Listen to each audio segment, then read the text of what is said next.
হজৰত মহম্মদৰ এটা কথাই মোৰ জীৱনক বহুত ধৰণে প্ৰভাৱিত কৰে যে কাৰোবাক মিঠাই খাবলৈ হাক দিয়াৰ আগতে আমি নিজে মিঠাই খোৱাটো বন্ধ কৰিছো নে নাই ৰাতিপুৱাৰ পৰা কংগ্ৰেছ দলৰ প্ৰেসিডেণ্টসকলে কংগ্ৰেছ দলৰ প্ৰাক্তন মন্ত্ৰীসকলে অখিল গগৈ ডাঙৰীয়াই কৈ আছে নহয় সোনকালে দি দিয়ক আপোনালোকৰ কথা মতে কাম কৰিম কিন্তু আপোনালোকে মোক মিঠাই খাবলৈ হাক দিয়াৰ আগতে নিজে মিঠাই খোৱা বাদ দিলে নে নাই গতিকে মই কংগ্ৰেছৰ নেতাসকলক কম যে হজৰত মহম্মদৰ মিঠাই খোৱাৰ কাহিনীটো আপোনালোকে বাৰে বাৰে পঢ়ক ইছলাম ধৰ্মক ভাল পাওঁ বুলি কলেই নহব মুছলমানৰ ভোটৰ কাৰণে কম্পিটিশন কৰিলে নহব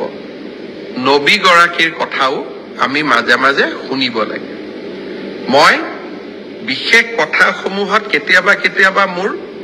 বিৰোধিতা থাকে কাৰণ অসমৰ মাটি ভাত ভেটি আমি কাকো এৰি দিব নোৱাৰো কিন্তু যি মহান ব্যক্তিয়ে যি মহান বাক্য কৈ থৈ গৈছে তাক আমি হৃদয়ত সংস্থাপন কৰি ল'ব পাৰো হি লাগিলে হিন্দুৱে হওক মুছলমানে হওক খ্ৰীষ্টিয়ানে হওক মই সকলোকে আহ্বান জনাম যে মোক নীতি শিক্ষা দিয়াৰ সকলে নিজৰ জীৱনতো তেনেকে নীতি শিক্ষা সমাহিত কৰি লওক তেতিয়া জগতখন ধুনীয়া হ'ব তেতিয়া জগতখন সুন্দৰ হ'ব আৰু হজৰত মহম্মদৰ বিশ্ব নবী হজৰত মহম্মদৰ মিঠাই খোৱা কাহিনীটো সকলোৱে যাতে নিজৰ জীৱনত সমাহিত কৰি লয় কাৰোবাৰ ফালে আঙুলি টোৱাব খুব সহজ কিন্তু নিজৰ ফালে আঙুলি টোৱাব বৰ